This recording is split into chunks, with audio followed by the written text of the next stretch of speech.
Welcome back to the Moms Like Me podcast, powered by Support Now. And boy, oh boy, this podcast episode, I assure you, could be hours long with the story that my guest has today. And as we kind of were talking about before we hopped on to hit record, part of what stands out to me about our guest today is she represents light in terms of like what the journey looks like when you're a little bit later on. So many of the medical moms and moms that we see through Support Now, they're in the fight. They're in the struggle right now. They're at the point of diagnosis. They're in that trauma moment. And I hear moms say that part of what keeps them up at night is not knowing what the future looks like. And Jess, I think for so many of our guests, you represent what the future can look like. And to do so authentically, knowing that it's not always linear. So my guest today is Jess Ronne. She is amazing. She has such a layered story, which I'll allow her to share. But she also runs the Lucas Project, which really is focusing on caregivers. And I am so passionate about making sure caregivers across the board get the support that they need. So Jess, enough of my chatting. Thank you so much for joining me today. Yeah, it's my pleasure. Thanks for having me. Of course, of course. So I met Jess through Instagram. It's amazing what sliding into people's DMs can do every once in a while. It's a good reminder that cold outreach still works. But Jess, if you don't mind, I would love for you to share with our listeners a bit more about your mess, as you call it, and your story. Yeah, well, my mess currently consists of I am a mom of 8 children. I am an author, a podcast host over at Coffee with Caregivers, CEO and founder of the Lucas Project, and associate producer of the Unseen and Uncertain documentaries. My story really began in 2004 when I went to what I thought was a routine ultrasound appointment for my second child. It was there that we discovered that he had experienced a stroke in utero. We were told there was very little hope. My husband Jason and I decided to continue with the pregnancy, and Lucas was born 4 months later on August 12, 2004. Came out screaming with life. He underwent brain surgery a day later, spent 2 weeks in the NICU, and then we were handed our baby. Like, good luck. Sometimes we're wrong. We hope it works out. And so we went home just elated to be parents to this miracle baby that was never supposed to make it. I don't even think I considered myself a special needs mom at that point. It was just like, we're going to do whatever we need to do to get this child up to speed and like typically functioning again. So definitely a period of denial. He was extremely challenging. He never slept. He had numerous ear infections. He was delayed in every aspect of life, but we kind of got into a rhythm. And I found out I was pregnant in 2007. I gave birth to our daughter, Mabel Grace, who actually turns 19 today. Oh, happy birthday. Happy birthday, Mabel. And to you, right? Right, right. Why don't the moms get presents on birthdays, I right? know. It's like, come on, we've done something wrong. We there's opportunity here. Right. And a few months after she was born, my husband, Jason, started having all of these weird symptoms. He lost 30 pounds. He was super disoriented all the time. He had vision loss. He kept going to specialists who said, you have type 1 diabetes, which was so odd because he was the epitome of health and wellness. He was a tennis professional. He was a personal trainer. He owned a gym. And they just kept saying, you have to get your sugar numbers under control. Well, one night when all 3 kids were young, at this point we had Caleb, who was about 4, Lucas, who was 2, and Mabel, who was a newborn. I said to Jason, do you feel okay? I'm going to run across town to my dad's house. I have to pick something up. And he assured me he felt fine. So I left. And as I drove into his home, I received a phone call and I picked it up. And it was Jason. He said, Jess, call 911. And the phone went dead. So I rushed back home to find my husband sprawled out on a stretcher. My driveway was full of cop cars, ambulances. We ended up in ER that night where they discovered a baseball-sized brain tumor. Jason went on to fight brain cancer for 3 years. In the middle of that fight, we ended up unexpectedly pregnant again with our 4th child. I gave birth to Joshua on September 15, 2009, and Jason lost his battle with brain cancer 11 months later on August 24, 2010. And at that point, I was a 33-year-old widow with 4 children under 7, including one with profound disabilities. So, yeah, so I just was kind of in this survival mode for a couple of months. I continued to update my blog. And it was actually Halloween night after the August that Jason passed away. I checked my blog, and a stranger from Pennsylvania had left a comment just saying, I have no idea why I'm asking you to do this, but there's a young widower in Oklahoma. He lost his wife to brain cancer. He has 3 young children, and he's not doing very well. I think you could be a source of encouragement to him. So I found his blog. Long story short, we started emailing back and forth. That led to phone calls. That led to meeting in Savannah, Georgia, and we were married within a year. He moved to Michigan. We adopted each other's kids, and we lived happily ever after. Not really, but we went on to have an 8th and final child together. We ended up moving to rural Tennessee, and we will be celebrating 15 years of marriage this April. So Unbelievable. that's the Cliff Notes version. Jess, do you ever, like, when you say that back, it's gotta be surreal that that's your life. That's not someone else's, that's yours. Yeah, I feel really bad for this woman.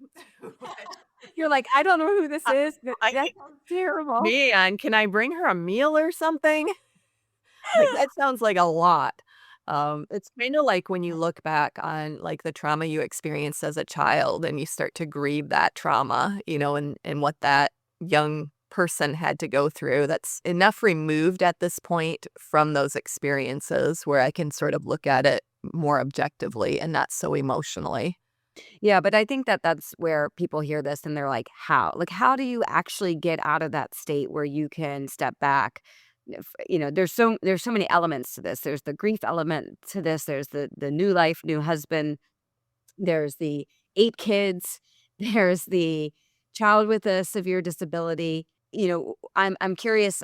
I do wanna kind of dive in a little bit here to in the trenches, what were some of the tactics, tools, what were the things that you relied on, Jess, to kind of pull yourself through that season so that you can now be in a place where you can look at it more objectively and even joke about it? It was very different actually with my pregnancy with Lucas and then my experiences with Jason's brain cancer for 3 years. My pregnancy with Lucas, I very much relied on my faith and had a lot of trust that the Lord would see me through. And it was a very lonely experience because I was the only one pregnant with him. So while I had been told this baby is going to die, I'm still feeling this baby kick and move and have life in me every single day. And then contrasting that with Jason's cancer, I was so at the end of myself.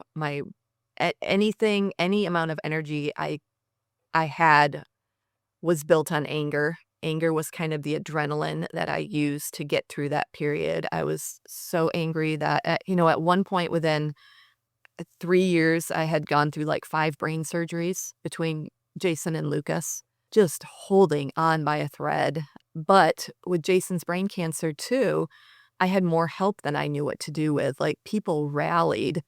Whereas I contrast that often to raising a profoundly disabled young man for 19 years, there was nothing.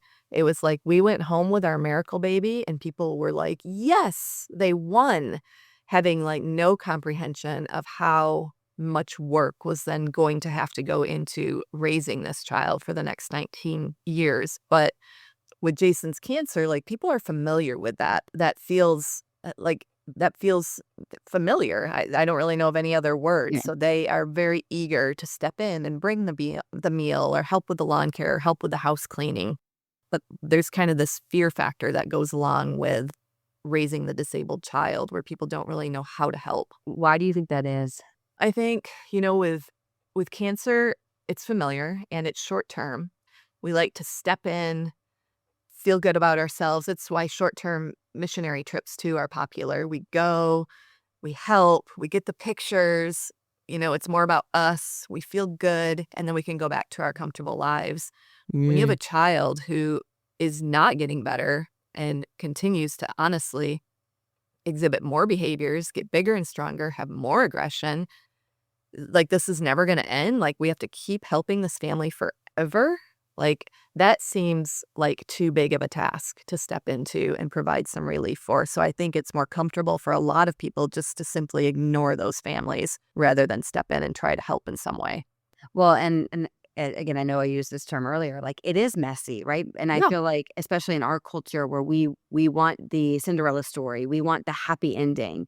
And I do think it's really interesting what you said. It's for supporters, it's so important for supporters to feel like they've done something. And with a child with a severe disability, you don't get that same adrenaline rush because it's a little bit more ambiguous and it's very unclear if you've done enough.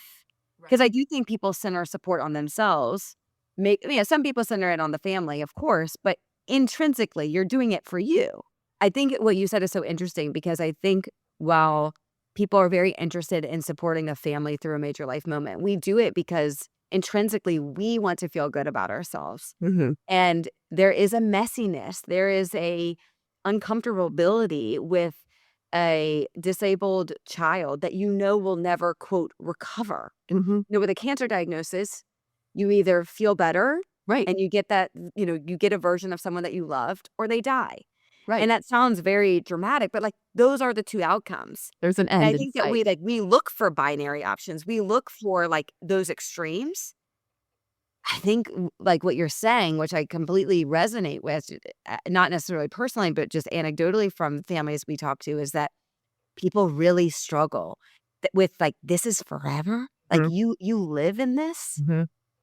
and because they're so uncomfortable with it, Right. they avoid it.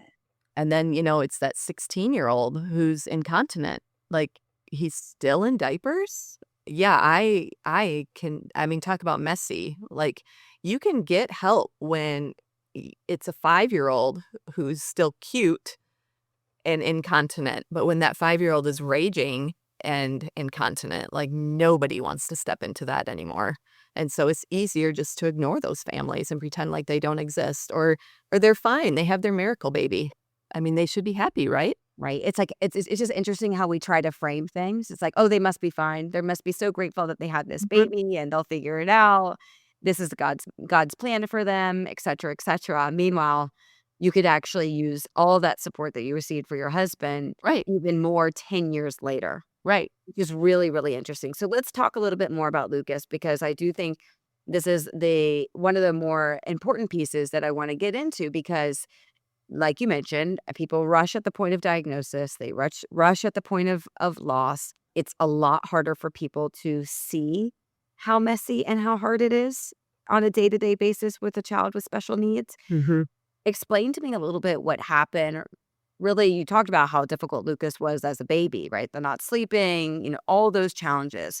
Explain a little bit more about as he matured into adolescence. What were the behaviors that you were now having to navigate? As he started to go through puberty, probably around 14, we saw a lot more aggression, a lot of screaming. He's nonverbal, primarily nonverbal. He has been adding a lot of words as he ages, but still incontinent, needed assistance in every aspect of life. Like, he couldn't really maneuver from one place to another without assistance, needed assistance getting into the bath. And he's bigger, he's stronger. He's able to lash out at me. He's able to hurt himself. He was headbanging. He's able to lash out at his siblings, lots of scratches, lots of hair pulling, not really in maliciousness even. It was like, "Hey, I want your attention. I need somebody to help me navigate my iPad," like, Mm. and reach out and, grab, and no understanding or comprehension of, like, that's harming another human being.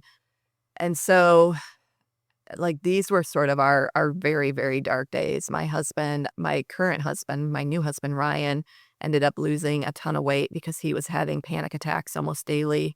He ended up down at Vanderbilt Hospital in Nashville where they were doing a PET scan because they thought he had cancer. I am just home in our rural house on 30 acres with nobody, like, seeing us, helping us, nothing, with Lucas with these behaviors, trying to manage his behaviors, 7 other children. My husband, I wonder if my new husband is now dying as well. And the whole thing just began to feel like a tomb. And that's when we started to contemplate starting the nonprofit. And then once we launched that, having conversations around, how can we bring the general public into our lives, which led to creating the Unseen documentary. Wow. So, Jess, as Lucas was getting older, I think one of the things I learned from you is that you were exploring options to support him in ways that I think many people don't even realize might be an option. Do you mind sharing a little bit more about that? Well, I mean, exploring options, there were no options really. Like everything that we ended up being able to take advantage of, I feel like I had to create because we couldn't find the respite. And so I started the nonprofit in order to offer respite to our family and to other families in rural Tennessee. We couldn't find that awareness. So I started the podcast, I started the documentaries. We couldn't find a group home for him. And so we started exploring like what would that look like if we were to purchase a home and create this safe and loving environment for Lucas and three other individuals. I don't know that we've ever really been fortunate in finding resources that we could use that were already in place. And I hear this with families often, like it's the most exhausted, the most burned out families that need to create the resources not only for their loved ones, but for everybody else. And I think that was the whole motive behind those documentaries. Like, how can we bring the general society, the world at large, into our lives to truly understand why so desperate we are for help and why it is society's job at large to help one another. Maya Angelou says, a society is only as strong as its weakest link. That's what she says.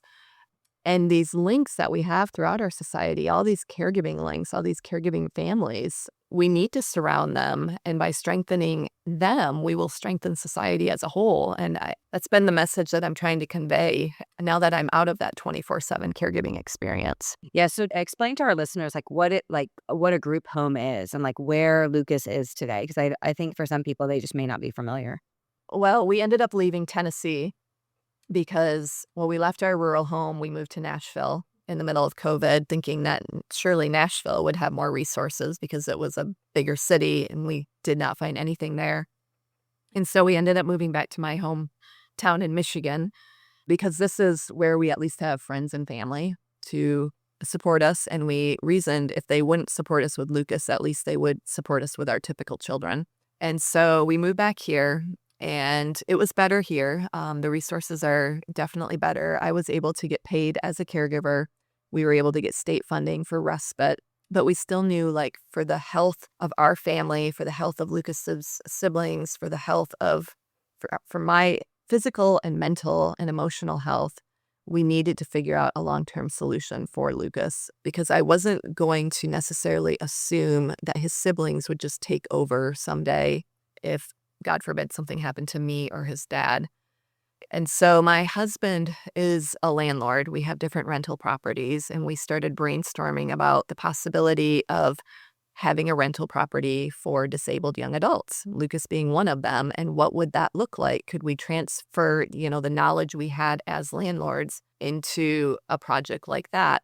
And honestly, we found the perfect house. We bought it and we just jumped in. We had no idea what we were doing. And so the house that we operate is an unlicensed home, which gives us, as his parents and landlords, more flexibility and freedom than a licensed home would. Lucas lives there with three other young adults. They all still attend school full-time because in Michigan, school goes up to 26 years old. It's the only state in the country. It's amazing. And it's about 10 minutes away from us. And we partnered with a home health care company that provides the 24/7 care for the home. So that care comes from Medicaid funding. We simply act as the landlords for the home. Wow, that's so great. That's so incredible. And how is he doing? Amazing. I had no idea how badly he wanted his own adult experience. And in my selfishness and in my ego being so wrapped up in my identity, I I look back and I think I could have prohibited him from all this growth because he wanted his own adult experience just as much as all of my other kids do. And then processing too, like what young man, he's 21 now, what young man wants his mom like bathing him and feeding him? Like he just wants me to be his mom.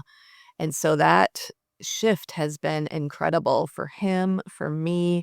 Like I don't have resentment anymore over his overwhelming needs and how much they take away from my marriage or my other children or myself, because he occupied about 90% of my energy most days because he has high needs. And so now those care needs have been taken over by staff that's young and healthy and vibrant, and they do their 8-hour shift and then they go home, whereas me, I was doing 24 hours for years upon years upon years, sleeping with a baby monitor beside my head and running downstairs, even at 16 years old when he would scream in the middle of the night. And it's been remarkable just to see all of our nervous systems sort of re-regulate. We're now 2 years into it, and I'm just kind of starting to emerge because there is a deep grieving process. I mean, you grieve this loss, you grieve the loss of an identity, the loss of a child, the loss of the way things have always worked.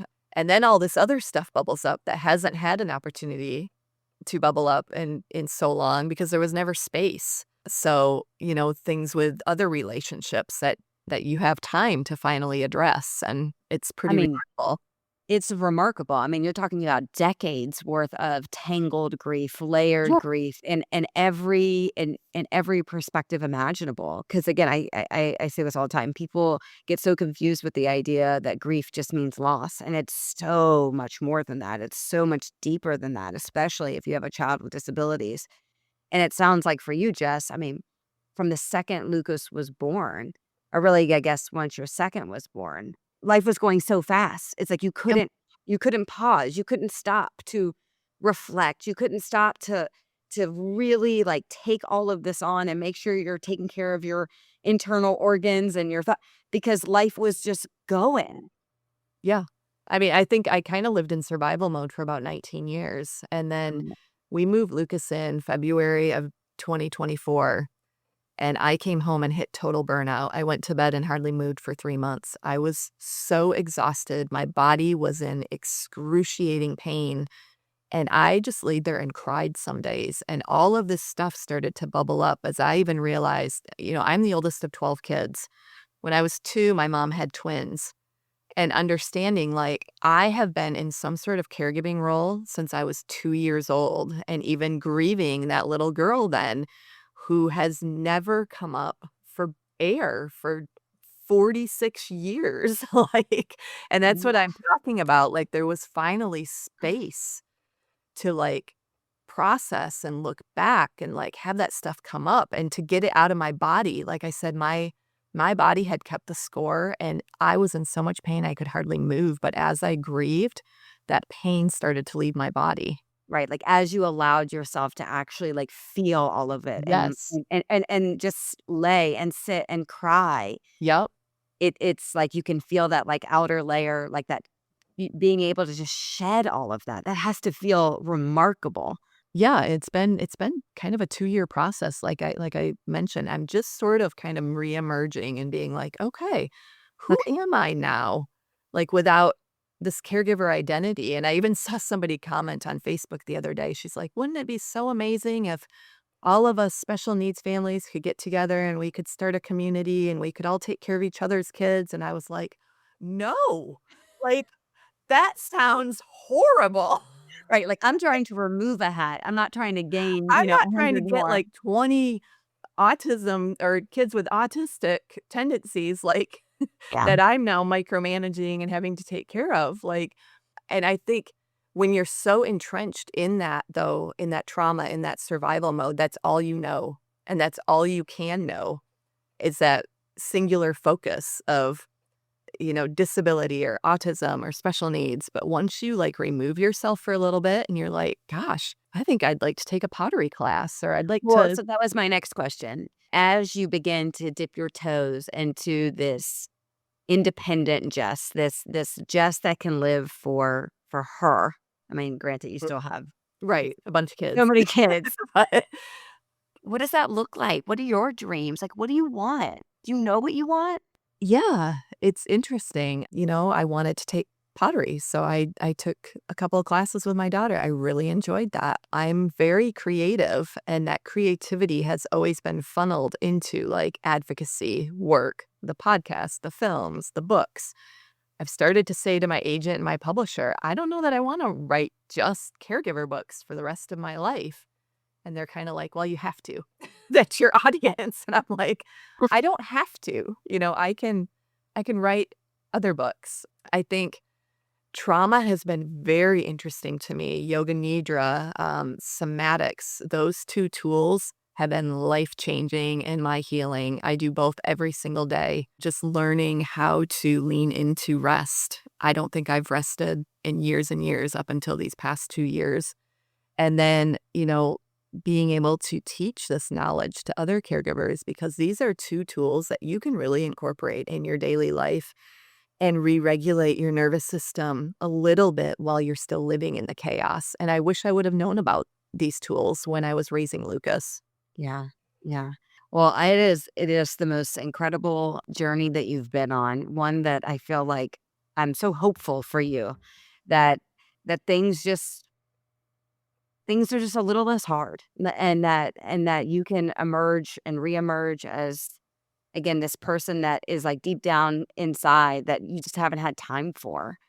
And as I said earlier, both before we started recording and earlier in this podcast, I think you represent to a lot of people that light, that inspiration, that things are hard, things are not linear, it's layered, it's not things that most people understand, but there are options that exist. And sometimes that might be like that you are not the one to tend to your child's everyday needs, and that there is a world where you can just be mom and Mhm. where everyone thrives. And again, that's not to say that this is the solution or outcomes for everyone, but for young moms that are seeing and looking ahead and feeling so fearful, it's really important to have role models and examples like yourself that say to these moms that it may not be easy, it's not going to look like everyone else's journey, but there is another side that you can get to.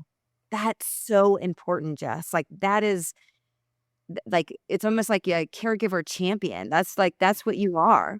I just think that's so important. Well, and understanding too, what it came down to for me was an acknowledgement that a yes to being Lucas's full-time caregiver for the rest of his life was going to be a no to so many other areas of my life that were important to me. My marriage, my friendships, my 7 other children, my grandchildren who will be coming, travel. I could not, there wasn't enough of me to say yes to all of those things. And in saying, I still am a secondary caregiver to Lucas on some level and will be for the rest of his life. I'm still the one bringing him to doctor's appointments and, we're still visiting often, but saying it's okay if somebody else takes care of his daily needs to free me up to have more yeses to give to other people in my life. Yeah. And then I would say to those young moms too, when Lucas was a little boy, I swore that I would always be the one taking care of him. Like he was going to live with me forever. And I've had to give myself a lot of grace because I changed my mind. Like once worked when he was young, no longer worked anymore. It didn't work for him. It didn't work for his family. It didn't work for me. And so being courageous enough to say, it's okay that I changed my mind. Like, this is what my child needs. This is what I need. This is what my family needs. And that's okay. There has to be some grace in that. Yeah. And again, we're all evolving all the time. Like what we believe to be true at one era of our life doesn't always have to stay constant. Jess, as we begin to wrap up, where can people find you, support you, learn more? Again, you hit on so many themes that are important. There's so much that you've done, but I want to give you the chance to give people direction on where they can find out more. I am at justplusthemess.com. There you can learn about the coaching that I offer. The documentaries, I believe, are linked on there. The nonprofit is thelucasproject.org. And then the podcast is Coffee with Caregivers. I'm at Jess Ronne Official Facebook, and then Jess Plus the Mess on Instagram. Jess, I don't know how you do it. I know everyone says that to you, but you do it well. Thank you so much. Moms like you truly are such inspiration to all of us. And I'm so grateful that you were able to carve out some time amongst your extremely busy schedule for us. And I look forward to all the ways that we can continue to collaborate. And frankly, so that I can continue to learn from you so we can serve families better. So thank you very, very much. Yeah, thank you.